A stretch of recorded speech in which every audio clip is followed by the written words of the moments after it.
Hi, I'm Sammy Jammy, and in this video we're going to go through a quick overview of pet placement on the Lurker below encounter in Serpentine Caverns. Just in case you've never seen the fight, I'll do a really quick overview.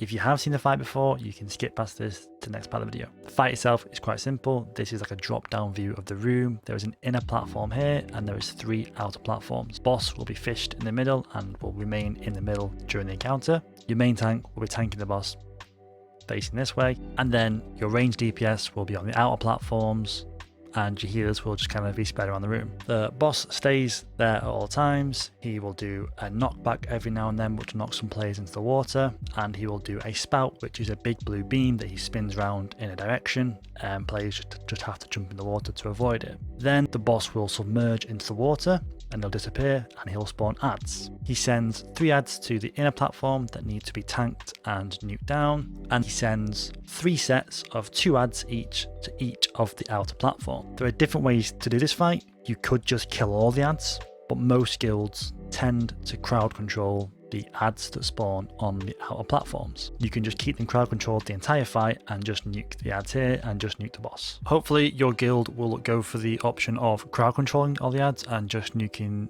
the inner platform adds and the boss. It's much easier. The only potential issue with that is, depending on your raid composition, you as a hunter might be asked to help crowd control. In a perfect world, you'd have plenty of mages and warlocks in your raid that can just sheep and fear the adds, because that's a lot easier for them. It's really difficult for a hunter, and I'll show you why now. This is footage of my guild's first kill of Lurker. Now just forget the fact that my pet is with me, because that's the first big mistake. Never bring your pet to this platform. We'll explain that in a minute. The main issue for hunters is that your traps will always expire before you can place a new one. So even if you get the full uptime from the trap, you'll still have 6 or 8 seconds of where the adds themselves are still released, just nuking people. It's much better to have a mage or a warlock, because they can simply just re-sheep or re-fear the add. If you can see on my screen now, I'm trapping the add again. There's a spout. I'm pretty sure in this example the trap breaks straight away. So it has 8 seconds left, but you'll see it breaks earlier for no reason. I can't trap now for another 12 seconds. I can't stun it because my pet stuns on cooldown, and I'm just kind of taking unnecessary damage. Whereas again, if it was a mage or a warlock, they could just re-sheep or re-fear. So just overall, hunters aren't great. But you can do it, and we'll cover that in a second. The reason you don't bring your pet to the outer platforms is simply because they kind of bug out and they will not attack the boss from the platform. They will just get stuck on the platform, and all they can really do is attack the adds on the platform if you wanted them to. But if you're on the platform, you're probably there to crowd control them, so in effect your pet just becomes useless.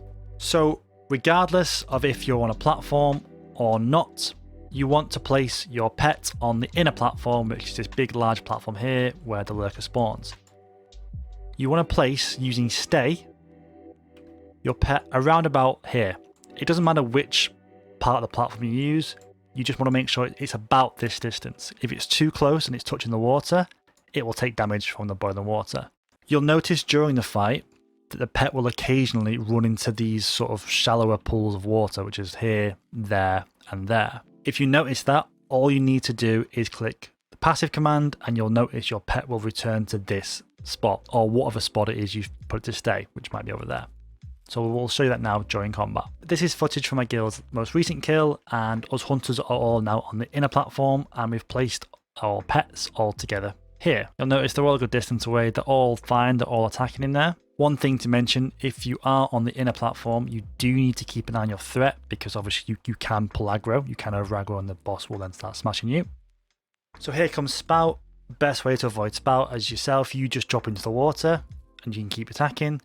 Your pet's there, you've noticed the pets ran from this spot into the sort of the shallow bit of water, so they're taking some damage there, which is fine. You can kind of, they'll be healed through it hopefully. Once spout's over, I mean the pets are kind of just running around, they're kind of running from pool to pool. The pets are over here now in that pool. But if you watch, I'll cast passive and the pet runs, there he is, back to his spot. And that's it. So whenever you see it again, he's gone off position again, he's run over here now. And I click passive and he's come back and he's gone back to the stay point. I'd recommend you bind something to your passive ability rather than clicking it like I was. That was just because it was my first time figuring that fight out, so I was kind of clicking different moves to see what affected the pet. Now, if you've been assigned to a platform, so you are doing crowd control, it's still the exact same tactic. You still leave your pet on the platform. I would suggest you put it as close as you can to you. So if, for example, you're on the middle one, then put your pet here, not over there, because you want to make sure that you're still in range to get kill commands off and your bestial wrath.